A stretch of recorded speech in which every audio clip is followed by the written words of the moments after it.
So these are 316 stainless. I'm off to go put them in the forge. See, the faces and these are already scaled up, but we want to scale up the rest of it. That becomes our slightly expensive but non-stick canister, which saves a lot of hassle.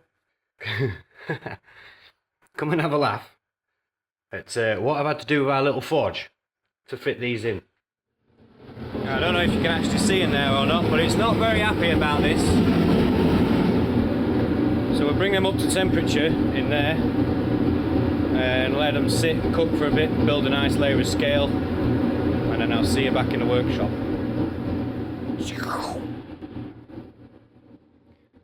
So, for those of you who've never seen this process before, what we're doing, this is one of the test pieces.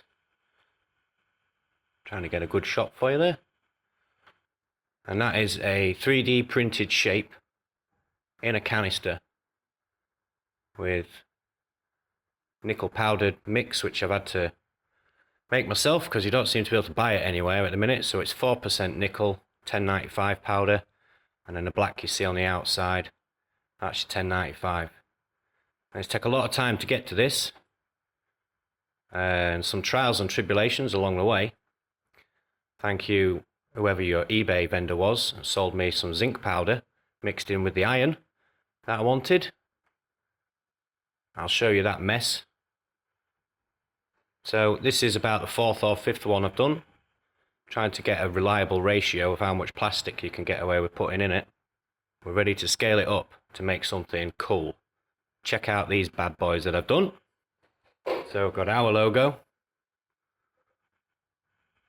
and then we've got the Trust Me I'm a Blacksmith logo of Dan Moss's YouTube channel. A few things to note if you're going to try and do this. One, you need to keep your thickness down to a minimum, but without enough so that when you tap it all in place it doesn't fall everywhere, because these need to be steady enough that it doesn't fall apart straight away. It's also a good idea when you watch how I fill these in a minute. Got holes in it like these, especially in ours. You'll notice that you can see all the way through, and that's because it's so much easier to put this in a tray and then just fill it up and then tap all the other stuff out, and it's ready to just fill it back up when you put it inside the canister. So if you are doing this, bear that in mind. Once our canisters have been cooked, we've got our supplies. It says 15 and 20, but it's an old tin.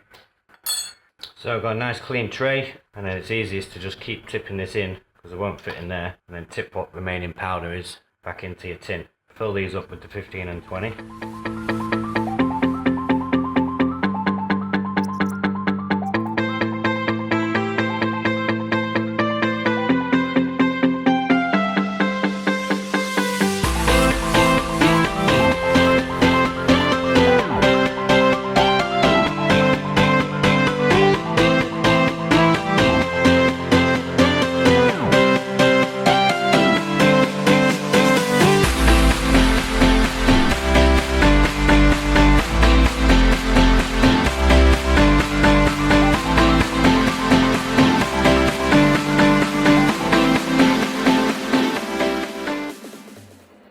Right, what I was saying before is I need to take it in steps with this, because we don't want to melt in a localized manner the plastic inside now. We want it to all like go in one blob when it goes into the forge. Otherwise, like, one side of your pattern tends to like smudge about a bit. So we want to do this in stages, which is why the other one's already up there with 2 bits done. So I'll do 2 sides on this, and then hopefully the other one's cooled down enough, and then I can finish stitching them up. I also forgot that there's a big stick sticking out of the way, so look at the state of that. Not very nice. That's what you get for dipping the tip.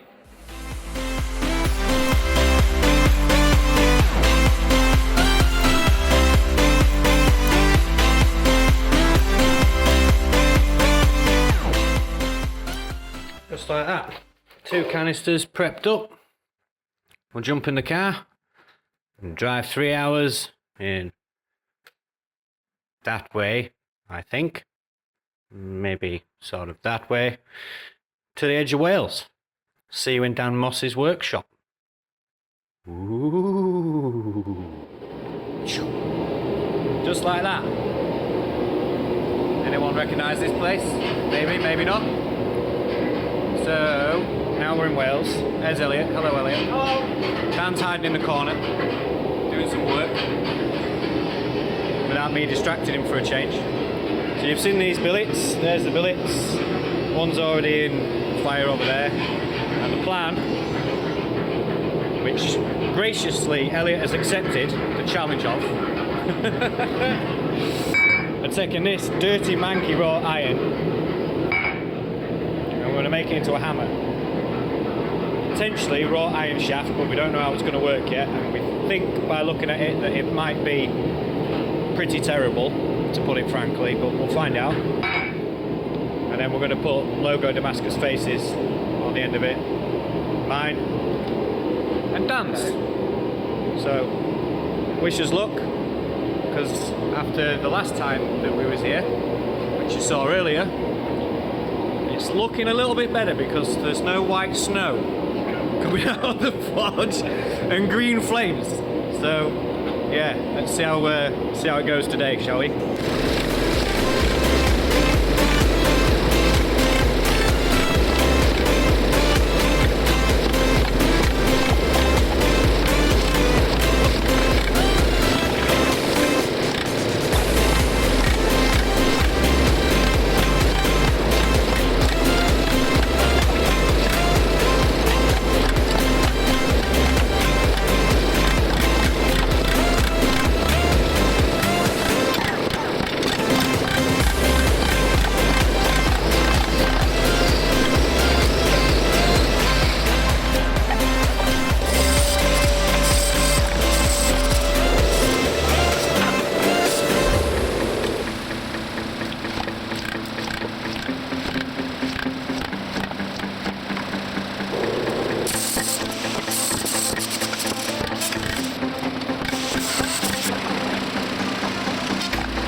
So, the update is 2 successful canister welds without loads of white shmoo, zinc powder, billowing out. So there's our 2 logo canisters. One I got a little bit carried away, so the end's got a couple of cracks in it, but good and solid. And you've just seen Elliot grinning over there, sorting out the chain link. So we've got the hammer billet, and then I'm going to slip that, and then that's the raw stock for the handle, which is not shaped and sized yet. So that's in stock form. So we're going to bang these back in the fire, do a final bit of resizing to make them fit that billet, and then try and cut some slices off, work out which way round they are and which one's which, because we've got no idea. And then clean that billet up, and then the intrepid, fingers crossed moment of welding it all together. So enjoy that, and we'll see how it goes, because who knows what's going to happen next.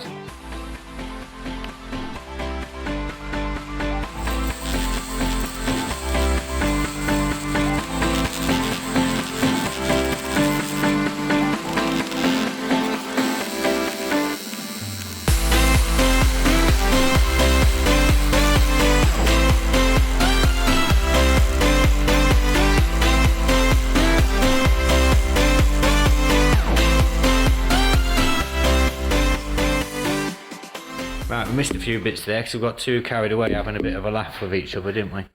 Like we do, we get a bit carried away with this laughing malarkey.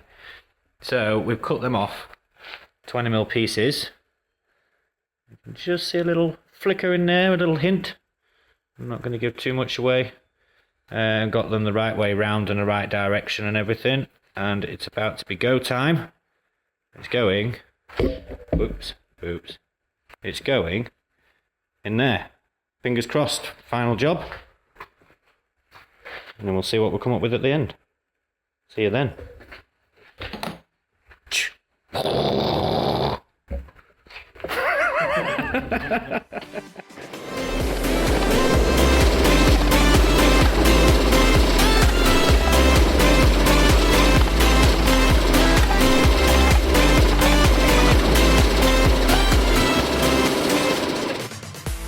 So, if you can't tell from that transition, there's been a few sleeps since then and I can't remember what I told you. This is how we finished up last time. So we did apparently what's called a jump weld. You learn something new every day when you work with professionals. So it stuck. I was rushing about really because we was waiting so long for everything to cool down because of all such big lumps and, you know, trying to chop through big blocks.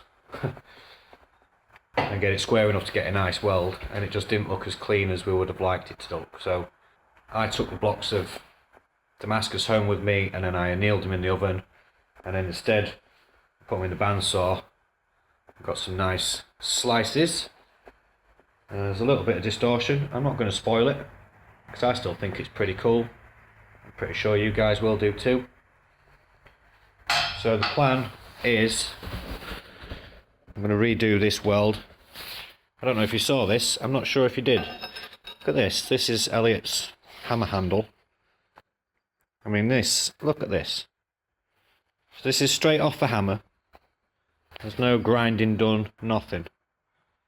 That is what you call proper blacksmith's talent. You can see the wrought iron in there. So this is all the wrought iron. Beautiful grain structure. And he's made this fantastic hammer shaft, which we're going to then rivet in here because it didn't want to draw out very well, which I think was our original plan. So I'm going to slot it manually instead, and I'm going to try and leave all of his forging marks and everything, and all I'm going to do is cut the areas that I need to get a nice fit. And then this is going to have some scales on it, a bit like knife scales but longer and posher, and we should end up with something that's sort of like a mini sledgehammer. I'm going to give you a bit of size there. Look at that. Isn't that just like a good looking block? So I'm going to revert to my normal practice, which is TIG welding these on before I forge weld them. So I'll set you up. I'm going to forge weld these, bang it all in the forge, sort that out. And then the next bit will be mill all of this back to a square and grind it up. And I might even put a little cut in here just to make sure we've got rid of any areas where it's homogeneously welded and back to a forge weld. I might put a nice radius in there and polish that up. And then I need to mill the shaft to suit. Some nice little undercuts here and there. And mill this flat and equal so it's ready for the wood. And then they're going to be countersunk, don't know what you call them, sex bolts I think they're called, as silly as that sounds. So this will be sex bolted on, maybe 3, we'll have a look, we'll see. Countersunk stainless sex bolts. And then I'll bring you back at the end because there's not a lot to talk about during all of this.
well, this is worth pointing out to you.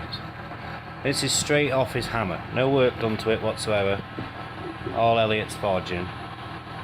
And look at that, tiniest chink of light through there. Get off your finger, there we go. Tiniest chink of light through there. And look, I can get rid of it, look. My finger. Straight off his hammer, by eye. And look at how that sits parallel in that vise. That is pretty darn good. And I am suitably impressed by that. Machinist vise. Yeah, in a machinist vise. Yeah. I mean, look at it. By eye. On the anvil with a hammer. Crack on, Elliot, crack on. That is decent.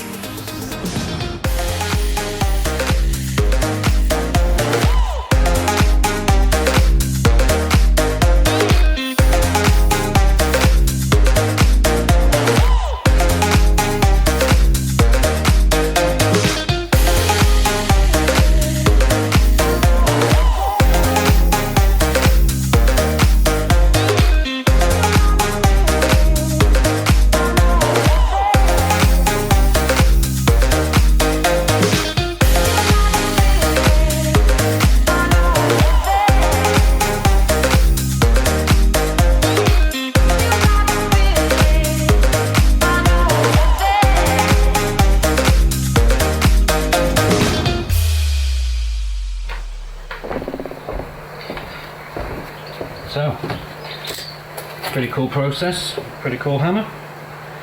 It's just starting to gain some rust, which is going to be good because then it'll start to look like wood by the time we get to make a central. First of all, big thanks to Dan Moss and Elliot. Elliot for his forge work, expert craftsmanship. I mean, that is a work of art in the industrial sense of the word. A nice rivet in the top there, look. He did a really nice job, and I distracted him for a whole day. Pushed his limits a little bit, I think, of what comfortable chucking other people's metal in the forge. We had a good giggle, we had a good laugh. Dan, obviously, lending us the hammer in the workshop, sparing us some gas and stuff. Yeah, it's turned out alright really, not perfect. The images in the end, not quite as clear as we would have liked. Still pretty legible. Come on, focus baby. Pretty good. Mine got a bit squished. In hindsight, maybe I should have left the chamfers off the ends. And I'm rushing things again. Because this Maker Central, we're trying to get something there just to pass around and, you know, have something cool on the stand. So what I should have really done is left these ends and then dressed them up to about 800,000 grit by hand. Instead I cheated. It's only an A160 belt and then Scotch brighted up, and that's why there's a bit of smudginess there and it's not quite as perfect, but it proved a lot of principles. It's the first time I've welded two faces to wrought iron, which was quite interesting, and they've turned out really nice and clean. Beautiful little weld line in there, super clean. If you can see it very well, but I maybe should have milled these flats in. I say there's no grinding done on this as regards all this. The only bits I've done is deburred things, so it's as Elliot forged it, which I think is a testimony when you look at this up close. And for those of you that get to handle it, there's a couple of gaps here and there because I made everything super tight, and then it had a 24-hour bath in hydrochloric acid, which I don't think you guys saw, but that's why there's a few little discrepancies that I maybe in hindsight should have etched it all first and then machined everything nice and tight, but worked out really well. If anyone's got any questions about the canister, we've done quite a bit on that now. I know where the limits are. The idea hopefully is to be able to offer some ready-made canisters with your 3D printed logos in, ready for you guys to forge together. I know it won't be cheap because it uses a lot of powder and stuff, and I've had to spend quite a bit of time getting the 3D prints to where I'm comfortable that I'll get what I want to come out the end of it. And you can tell, especially you can tell on Dan's logo just how much we've got the detail in there, and even down to the little dots in the B, which pretty good going that, I think. So I hope you enjoyed the video, watched us learning and watched me making some mistakes, and it's not quite as posh as we'd like, but I'm pretty chuffed with it. It worked out really well. Make sure you do all the fancy YouTubery stuff, you know, likes and subscribes, have a chat, drop a comment, ask a question, find us on Instagram. See you at Maker Central. For those of you I don't see Maker Central, thanks for watching. Ta-ta.